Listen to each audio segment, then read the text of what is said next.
বিতর্কিত দুই উপদেষ্টা মোস্তফা সরোয়ার ফারুকী ও শেখ বশিরউদ্দিনকে সরিয়ে দিতে আলটিমেটাম দিয়েছেন শিক্ষার্থীরা। নতুন উপদেষ্টাদের অবদান নিয়েও প্রশ্ন তুলেছেন আন্দোলনকারীরা। বৈষম্য বিরোধী ছাত্র আন্দোলনের আহ্বায়ক হাসনাত আব্দুল্লাহ বলেছেন, ছাত্রদের রক্তের উপর দিয়ে ফ্যাসিবাদের দোসরদের পুনর্বাসনের অপচেষ্টা হচ্ছে। চেয়ারে বসার আগেই পদত্যাগের দাবির মুখে পড়লেন নতুন দুই উপদেষ্টা শেখ বশিরউদ্দিন এবং মোস্তফা সরোয়ার ফারুকী। তাদের নিয়োগের প্রতিবাদে সোমবার ঢাকা বিশ্ববিদ্যালয় ও প্রেস ক্লাবে আলাদা বিক্ষোভ কর্মসূচি পালন করে শিক্ষার্থীরা। এ সময় বৈষম্য বিরোধী ছাত্র আন্দোলনের সমন্বয়ক হাসনাত আব্দুল্লাহ বলেন, ছাত্রদের সাথে মশকরা হচ্ছে। বলেন, ছাত্র জনতার অংশীদারিত্ব ছাড়া উপদেষ্টা নিয়োগ কোনোভাবেই মেনে নেবে না ছাত্র সমাজ। আমরা জানতে চাই কাদের প্রেসক্রিপশনে এই আওয়ামী সরকার পুনর্বাসন হচ্ছে। আপনারা মশকরা বন্ধ করেন, আপনারা বিপদে পড়বেন, আওয়ামী পুনর্বাসন হবে আর আপনারা বলবেন আর শিক্ষার্থীরা রাস্তায় নেমে আসবেন। এই দিন আর বেশি দিন থাকবে না। সমাবেশে অন্য বক্তারা বলেন, জুলাই আগস্টে ফেসবুকে দুই একটি পোস্ট দিয়েই অনেকে উপদেষ্টা হয়ে যাচ্ছেন। রাতের আধারে নির্বাচনের মতো করেই উপদেষ্টা নিয়োগ হচ্ছে বলেও অভিযোগ তাদের। সংস্কৃতি মন্ত্রী নিয়োগ করা হয়েছে মোস্তফা সরোয়ার ফারুকীকে। সংস্কৃতি বলতে কি বোঝেন তিনি? তাহলে ছাত্রদের ম্যান্ডেটের বাইরে গিয়ে, ছাত্রদের জনসমর্থনের বাইরে গিয়ে উপদেষ্টা নিয়োগের সাহস থেকে পায়। এদিকে জাতীয় প্রেস ক্লাবের সামনে মানববন্ধনে শেখ বশিরউদ্দিনকে উপদেষ্টা পরিষদ থেকে অপসারণে 24 ঘন্টার সময় বেঁধে দেয় ফ্যাসিবাদ বিরোধী বিপ্লবী ছাত্র জনতা। আপনি কোন ক্রাইটেরিয়ায় জুলাই গণঅভ্যুত্থানের হত্যা মামলার আসামিকে অন্তর্বর্তীকালের উপদেষ্টা বানালেন?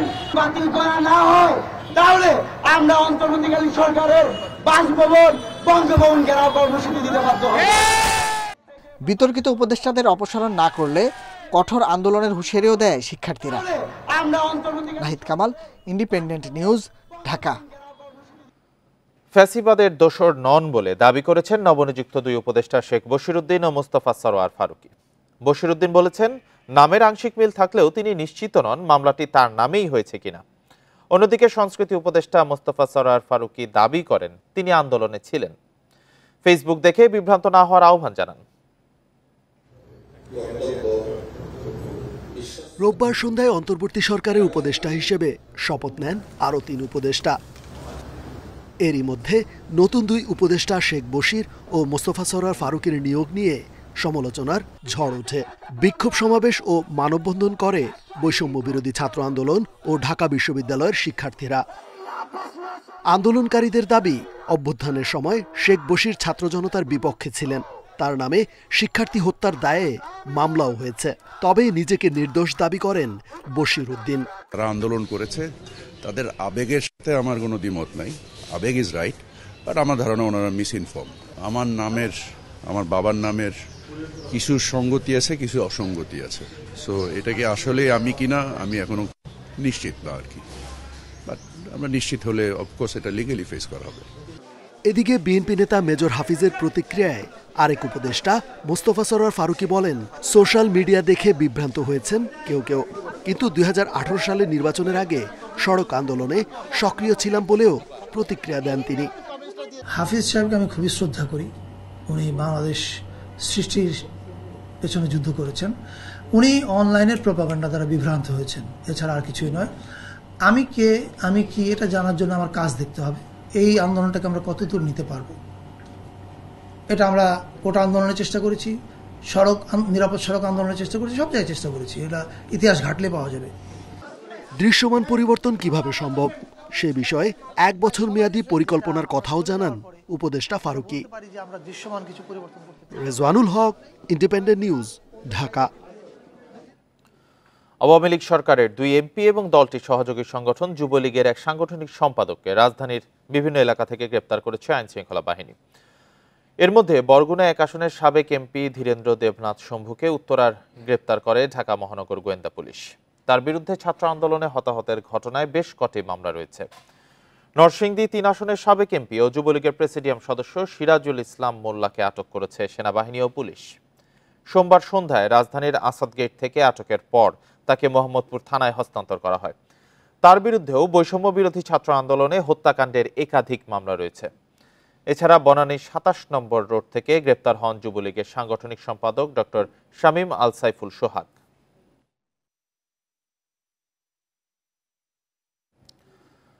জগন্নাথ বিশ্ববিদ্যালয়ের দ্বিতীয় ক্যাম্পাস নির্মাণের কাজ সেনাবাহিনীকে দেওয়ার দাবি শিক্ষার্থীদের। ৫ দফা দাবি আদায়ে সোমবার সকালে শিক্ষা মন্ত্রণালয় অভিমুখে গণপদযাত্রা কর্মসূচি পালন করে তারা। সচিবালয়ের সামনের সড়ক অবরোধ করে বিক্ষুব্ধরা। পরে শিক্ষা মন্ত্রণালয়ের কর্মকর্তাদের সঙ্গে সাক্ষাৎ করেন শিক্ষার্থীরা। আজ আলোচনায় বসার সিদ্ধান্তে কর্মসূচি স্থগিত করা হয়। সোমবার জগন্নাথ বিশ্ববিদ্যালয়ের ব্যানারে একটি গণপদযাত্রা শিক্ষা মন্ত্রণালয় অভিমুখে যাত্রা শুরু করে। প্রায় ২,০০০-এর বেশি শিক্ষার্থী এতে অংশ নেয়। শিক্ষা সচিব তাদের সঙ্গে কথা বলতে না চাইলে সচিবালয়ের গেটে অবস্থান নেয় শিক্ষার্থীরা। এ সময় ৫ দফা দাবি তুলে ধরেন তারা। শিক্ষা সচিবের বিরুদ্ধে অসদাচরণের অভিযোগ করেন শিক্ষার্থীরা। লিখিত আকারে ইনশিওর করতে হবে যে তোমার দাবিগুলো মেনে নেওয়া হয়েছে এবং আমার দ্বিতীয় ক্যাম্পাস আবাসন যেটা সেনাবাহিনীর কাছে স্থানান্তর করা হয়েছে। সমস্যা সমাধানে ৩ দিন সময় চান তথ্য উপদেষ্টা নাহিদ ইসলাম। তাতেও রাজি হয়নি জগন্নাথ বিশ্ববিদ্যালয়ের শিক্ষার্থীরা। আপনাদের যে দাবিগুলা ইউজিসি প্রকল্পে যুক্ত করা, পাইলট প্রজেক্টে যুক্ত করা এবং আপনাদের ঠিকাদারির বিষয়টা আপনারা বলছেন আপনারা সেনাবাহিনীকে দিতে হবে। আমরা অবশ্যই আপনারা যে দাবিগুলো করছেন সেইগুলোকে আমরা পূরণ করব। আমাদের দাবিগুলো যদি লিখিতভাবে মেনে নেওয়া হতো তাহলে আমরা সন্তুষ্ট হতাম, কিন্তু উনি ফাঁকা বলি যেটাকে বলে মুখে বয়ান দিয়ে গেছে। পরে ১২ শিক্ষক শিক্ষার্থী যায় শিক্ষা মন্ত্রণালয়ে। কর্মকর্তাদের সঙ্গে আলোচনায় মঙ্গলবার বৈঠকের সিদ্ধান্ত হয়। ৫ দফার ব্যাপারটি আমরা আমাদের মূল ফোকাল পয়েন্ট হচ্ছে এখন ক্যাম্পাসটাকে, দ্বিতীয় ক্যাম্পাসের কাজটাকে সেনাবাহিনীর হস্তান্তর। আমাদের ছেলেরা সেটাকে ফোকাল পয়েন্ট নিয়ে এখন বিষয়টি সমাজ নিষ্পত্তির দিকে যাচ্ছে। বসার পরে আমরা যদি দেখি যে সন্তুষ্টজনক কোনো অ্যান্সার আমরা পাচ্ছি না বা তারা আমাদেরকে আগের মতো সেই আশ্বাস বা মূলা ঝুলানোর কাজ করছে, তাহলে আমরা আমাদের আবার দুর্বার আন্দোলন করে তুলব। এরপরই আন্দোলন স্থগিত করে সচিবালয় ছাড়েন শিক্ষার্থীরা। তবে দাবি না মানা হলে কঠোর আন্দোলনের হুঁশিয়ারি দেন। Adilur Rahman, independent news, Dhaka. বিএনপির ভারপ্রাপ্ত চেয়ারম্যান তারেক রহমানের জন্মদিন উপলক্ষে এবছর কোনো অনুষ্ঠান পালন না করার সিদ্ধান্ত নিয়েছে দলটি। সেই সঙ্গে কেউ অনুষ্ঠান পালন করলে তার বিরুদ্ধে সাংগঠনিক ব্যবস্থা নেওয়া হবে বলেও জানানো হয়েছে। সোমবার এক বিজ্ঞপ্তির মাধ্যমে এই বিষয়ে বিএনপি এবং তার অঙ্গ সহযোগী সংগঠনের সব ইউনিটের নেতাকর্মীদের সতর্ক করে দেওয়া হয়েছে। বিজ্ঞপ্তিতে বলা হয়, আগামী ২০ নভেম্বর বিএনপির ভারপ্রাপ্ত চেয়ারম্যান তারেক রহমানের জন্মদিন। এ উপলক্ষে দেশব্যাপী সব ইউনিটের নেতাকর্মীদের কোনো অনুষ্ঠান না করতে বিশেষভাবে অনুরোধ করা হয়েছে। এই নির্দেশনা যারা মানবেন না তাদের বিরুদ্ধে সাংগঠনিক ব্যবস্থা গ্রহণ করা হবে। রাজধানীর ৩০০ কিলোমিটার খালের ১২০ কিলোমিটার দখল হয়েছে। এসব জায়গায় নির্মাণ হয়েছে বহুতল ভবনও। দখলের কারণে কোনো কোনো খাল হয়েছে সরু নালার মতো। এসব খাল উদ্ধারে গঠিত কমিটি এরই মধ্যে কাজও শুরু করেছে। বিশেষজ্ঞরা বলছেন, আগে খালের জায়গা চিহ্নিত করতে হবে, তারপর উচ্ছেদ অভিযান। রাজধানীর মোহাম্মদপুরের রামচন্দ্রপুর খাল এটি। খালের জায়গা দখল করে গড়ে উঠেছে অটোরিকশার গ্যারেজ ও বহুতল ভবন। আগে ছিল আওয়ামী লীগ অফিস, এখন বিএনপির। এই যে এত বড় দল, ওই যে ওইদিকে বাড়ি দল, পুরো দেশ দল, সেইটা না পাই আপনি খাল পারে আইছেন এই যে বেটারা স্কুল ব্যান্ডেন রাহে ওই নাইছেন এই যে দেখতে। যতদূর চোখ যায় খালে শুধুই দখলের থাবা। কোথাও কোথাও ভবন নির্মাণ করায় খাল হয়েছে নালা। এই বিএনপি, ওই জামাত ইসলাম, ওই আওয়ামী লীগ আর সবাই আসে আবার দখল করে, যে যার মতো দখল করে চলতেছে। এইভাবেই সিস্টেম ওই একের পর এক স্টেপ বাই স্টেপ চলতেছে। খাল তো মনে করেন আপনি নিছেন, আমি নিছি, আপনি বাড়ি করছেন, আমি বাড়ি করছি, আমি মনে করেন কাল বরট করছি, আপনি বরট করছেন। ঢাকা মহানগরীর ৭৫টি খালের বেশিরভাগই দখল হয়েছে। গবেষণা সংস্থা RDRCর হিসেবে ৩০০ কিলোমিটার খালের ১২০ কিলোমিটারই বেদখল। বিশেষজ্ঞদের অভিযোগ, সব হাউজিং প্রতিষ্ঠান ও প্রভাবশালীরা খাল দখল করেছে। রাষ্ট্রীয় যে হাউজিং কোম্পানিগুলো ছিল, গণপূর্তের হাউজিং এবং রাজুকের, তারা এক ধরনের দখল করেছে এবং এটাকে উৎসাহিত হয়ে পরবর্তীতে প্রাইভেট সেক্টরে যে হাউজিং কোম্পানিগুলো আছে, ইনক্লুডিং বসুন্ধরা থেকে শুরু করে আফতাবনগর, বনশ্রী, মিরপুর ইস্টার্ন হাউজিং, এরা হচ্ছে তার পরবর্তী ধাপে খালগুলো আসলে ভরাট করে তারা হাউজিং কোম্পানি করেছে। দখল ও দূষণমুক্ত খালকেন্দ্রিক ব্লু নেটওয়ার্ক গড়তে কমিটি করা হয়েছে। এরই মধ্যে কাজ শুরু করেছেন তারা। সেগুলো তো আমাদের উচ্ছেদ করতেই হবে আইনগত প্রক্রিয়ার মধ্যে দিয়ে। এখানে তো সুযোগ নাই যে খালের জায়গা দখল করে কেউ ব্যক্তি স্বার্থে ব্যবহার করছে। আমরা এই বিষয়ে আমাদের এক্সিকিউশন লেভেলে আমরা তো কাজ করবই, আগে আমরা প্ল্যানটা করতে চাই কিভাবে করব। 15টি খাল খনন করলেই ঢাকার জলাবদ্ধতার সমস্যা অনেকটাই সমাধান হবে বলে জানান বিশেষজ্ঞরা। আল আমিন হোসেন, ইন্ডিপেন্ডেন্ট নিউজ, ঢাকা। নারায়ণগঞ্জের কাঁচপুরে রাস্তায় ওয়েল্ডিং করার সময় গ্যাস লিকেজ থেকে বিস্ফোরণে 7 জন দগ্ধ হয়েছে। সোমবার রাত 11টার দিকে সোনারগাঁও উপজেলার সোনাপুর লাভলি সিনেমা হলের সামনে এ দুর্ঘটনা ঘটে। এ ঘটনায় 3 জন শ্রমিক সহ 4 জন পথচারী দগ্ধ হন। জাতীয় বার্ন অ্যান্ড প্লাস্টিক সার্জারি ইনস্টিটিউটে প্রাথমিক চিকিৎসার পর তাদের 4 জনকে ভর্তি করা হয়েছে। আহতদের মধ্যে একজন সর্বোচ্চ 22% দগ্ধ হয়েছেন। বাকিদের দগ্ধের মাত্রা 20%-এর নিচে। দগ্ধদের পরিবারের সদস্যরা জানান, রাস্তায় কল বসানোর কাজ করছিলেন শ্রমিকরা। ঝালাইয়ের কাজ শুরু হলে হঠাৎ গ্যাস লিকেজ থেকে বিস্ফোরণ ঘটে। ওয়ার্ল্ডিং এর কাজ করতেছিল, তখন গ্যাসের লিকেজ ছিল, সেটা তার আমরা কেউ দেখা হয় না। তো সেক্ষেত্রে ওইখানে গ্যাসের লিকেজ যেখানে ছিল ওইখান থেকে আবার ওই যে কারেন্টের একটা ফ্যানের ছাড়া ছিল, ওই ফ্যানের সাথে গ্যাস গেছে। গ্যাসের যা ওই যারা বসেছিল পায়ে হাতে বার্ন হয়েছে আর মুখে। মাগুরায় পূর্ব বিরোধের জেরে ছাত্রদলের 3 নেতাকর্মীকে কুপিয়ে আহত করার অভিযোগ উঠেছে ছাত্রলীগের নেতাকর্মীদের বিরুদ্ধে। সোমবার রাত 11টার দিকে নতুন বাজার কাতেয়ানি পূজা মণ্ডপ এলাকায় এ হামলার ঘটনা ঘটে। আহতরা হলেন ছাত্রদল পৌর 2 নম্বর ওয়ার্ডের যুগ্ম সাধারণ সম্পাদক ইয়াসির আরাফাত হোসেন এবং কর্মী অন্তর শেখ ও সোহান। পুলিশ জানায়, রাত 11টার দিকে ছাত্রলীগের কর্মী জুবায়ের ভূঁইয়া সহ তার সহযোগীদের সাথে নতুন বাজার এলাকায় ছাত্রদলের নেতা ইয়াসির আরাফাতের কথা কাটাকাটি হয়। এক পর্যায়ে ছাত্রলীগের কর্মীরা আরাফাতের উপর দেশীয় অস্ত্র নিয়ে হামলা চালায়। এ সময় ছাত্রদল কর্মী অন্তর ও সোহান ছুটে আসলে তাদেরও কুপিয়ে আহত করা হয়। আহতদের মাগুরা সদর হাসপাতালে ভর্তি করা হয়েছে। ঘটনা তদন্ত করছে পুলিশ। রাজশাহী শিক্ষা বোর্ডের চেয়ারম্যান অলিউল আলম ও সচিব প্রফেসর হুমায়ুন কবিরকে লাঞ্ছিত করার অভিযোগে থানায় মামলা হয়েছে। সোমবার সন্ধ্যায় নগরীর রাজপাড়া থানায় মামলা করেন প্রফেসর হুমায়ুন কবির।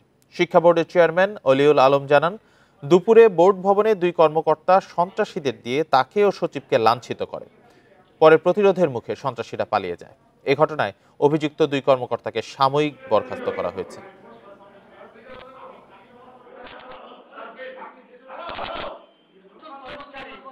ডেঙ্গু আক্রান্ত হয়ে সোমবার আরও 5 জনের মৃত্যু হয়েছে। এ নিয়ে চলতি বছর ডেঙ্গুতে মোট প্রাণহানি বেড়ে দাঁড়িয়েছে 360 জনে। 24 ঘন্টায় বিভিন্ন হাসপাতালে ভর্তি হয়েছেন 1194 জন রোগী। সোমবার স্বাস্থ্য অধিদপ্তরের প্রতিবেদনে তথ্য জানানো হয়েছে। এ পর্যন্ত হাসপাতালে 73,587 ডেঙ্গু রোগী ভর্তি হয়েছে। 24 ঘন্টায় ডেঙ্গুতে মৃত 5 জনের মধ্যে 2 জন ঢাকা, 2 জন বরিশাল এবং 1 জন ময়মনসিংহ বিভাগের বাসিন্দা। 24 ঘন্টায় বিভিন্ন হাসপাতাল থেকে সুস্থ হয়ে ছাড়পত্র পেয়েছে 1190 জন ডেঙ্গু রোগী। এখন পর্যন্ত সুস্থ হয়ে 68,832 জন ছাড়া পেয়েছেন।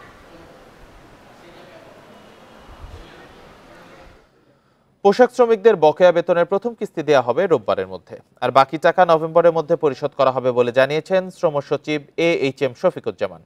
সোমবার রাতে রাজধানী শ্রম ভবনে মালিক শ্রমিকদের সঙ্গে বৈঠক শেষে তিনি এ ঘোষণা দেন। এদিকে বেতন পরিশোধের আশ্বাসে ঢাকা ময়মনসিংহ মহাসড়ক থেকে অবরোধ তুলে নেন পোশাক শ্রমিকরা।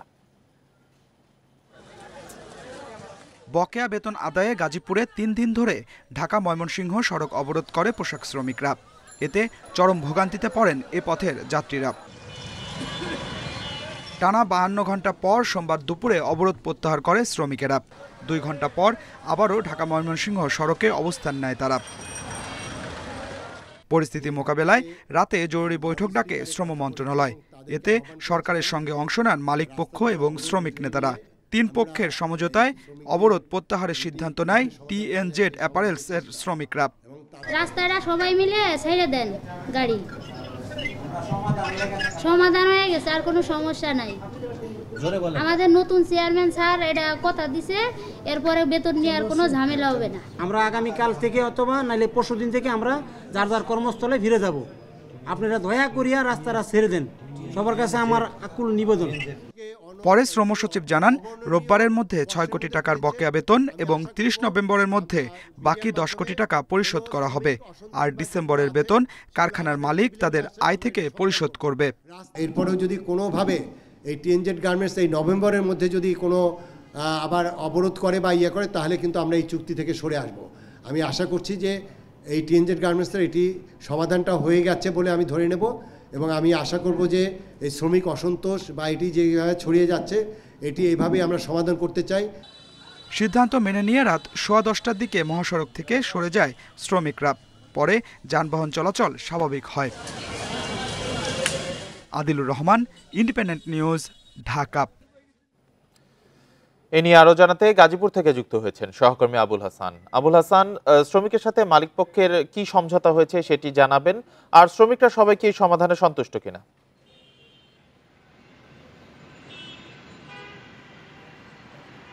দেখুন, গতকাল শ্রমিক প্রতিনিধি, মালিক পক্ষ এবং সরকারের উচ্চ পর্যায়ের কর্মকর্তারা বৈঠকে বসেন এবং সেখানে যে সিদ্ধান্তটি হয়েছে যে তাদের যে পাওনাদি 4 মাসের বকেয়া বেতন, তার মধ্যে আগামী রোববার 6 কোটি টাকা শ্রমিকদেরকে দেওয়া হবে এবং 30 নভেম্বরের মধ্যে বাকি 10 কোটি টাকা তাদের পরিশোধ করা হবে বলে আমরা জেনেছি। এবং শিল্প পুলিশের সঙ্গে আমরা কিছুক্ষণ আগে কথা বলেছিলাম, তারা যেটি জানিয়েছেন যে শ্রমিকরা সেই আশ্বাস মেনে নিয়ে গতকাল 10টার দিকে তারা ঢাকা ময়মনসিংহ মহাসড়ক থেকে অবরোধ তুলে নেন এবং এরপরে কিন্তু ঢাকা ময়মনসিংহ এবং ঢাকা টাঙ্গাইল মহাসড়কে পুরোদমে গাড়ি চলাচল শুরু হয়। এবং আজকে আমরা সকালে ট্রাফিক বিভাগের সঙ্গে কথা বলে যেটি জেনেছি যে গাজীপুরে কোথাও কোনো প্রতিবন্ধকতা নেই, পুরোদমে কিন্তু গাড়ি চলাচল করছে এবং কোথাও কোনো সমস্যা নেই। আর শিল্প পুলিশ বলছে যে আন্দোলন শ্রমিক ছিলেন 6টি কারখানার, তারা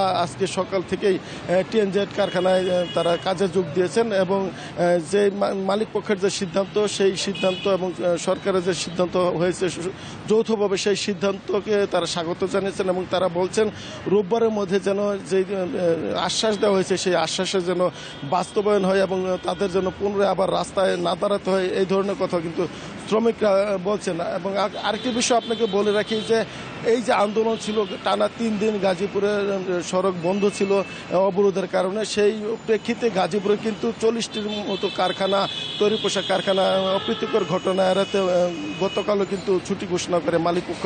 আজকে আমরা খবর নিয়ে যেটি জেনেছি যে গাজীপুরে সেই কারখানাগুলো খুলে দেওয়া হয়েছে এবং এখন পর্যন্ত গাজীপুরে কোথাও কোনো অপ্রীতিকর ঘটনার খবর নেই। পুরোদমে কিন্তু এখন গাজীপুরে পোশাক কারখানাগুলোতে কাজ চলছে এবং যারা শ্রমিক ছিলেন তারা কিন্তু এখন কাজে যোগ দিয়েছেন।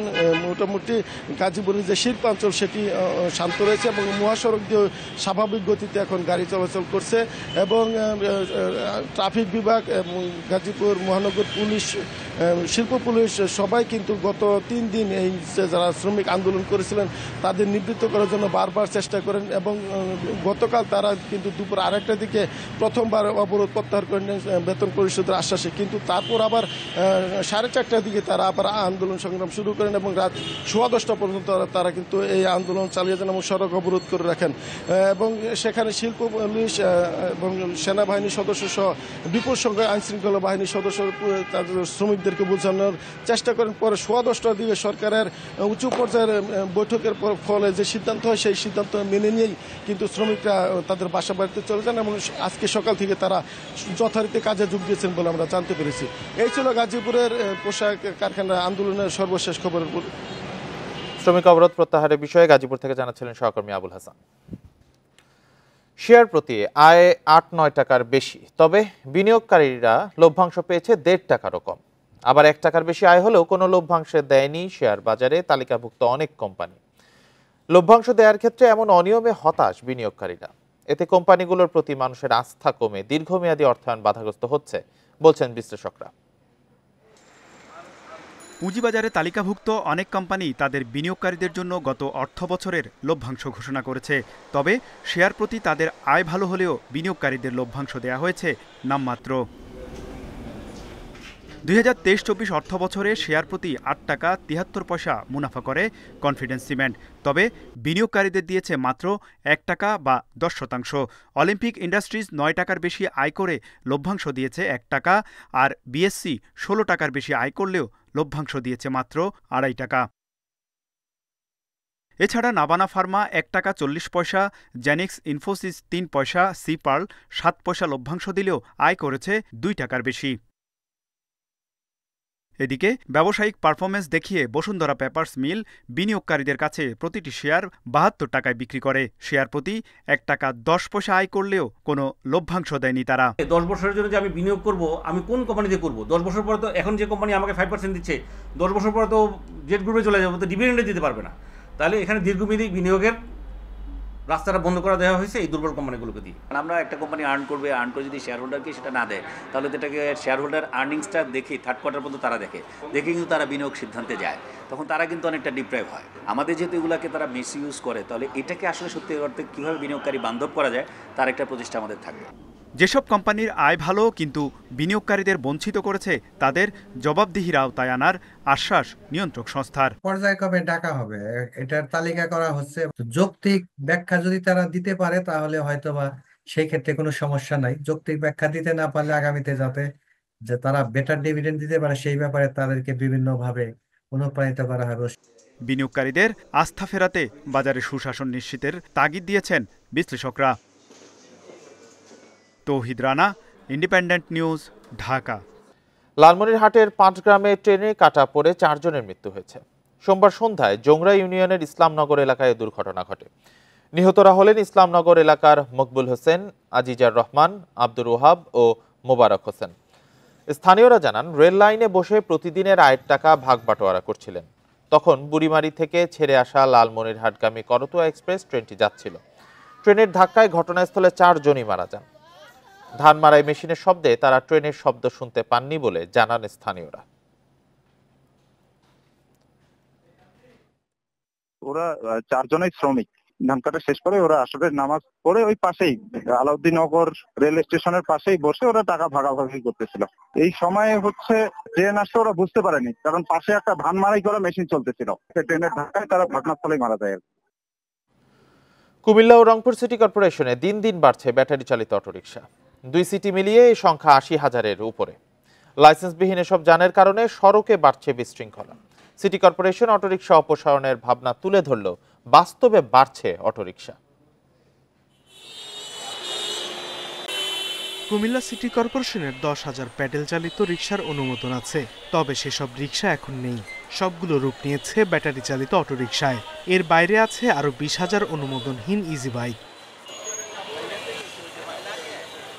নগরবাসীর অভিযোগ, অটোরিকশা ও ইজি বাইকের কারণে তৈরি হচ্ছে যানজট, নষ্ট হচ্ছে কর্মঘণ্টা, বাড়ছে দুর্ঘটনা, আর ট্রাফিক নিয়ন্ত্রণে হিমশিম খেতে হচ্ছে পুলিশকে।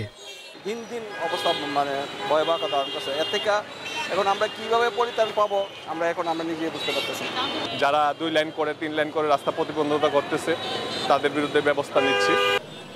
এদিকে রংপুর সিটি কর্পোরেশনে 5,000 অটোরিকশা চলাচলের অনুমোদন আছে, তবে চলছে 10 গুণ বেশি।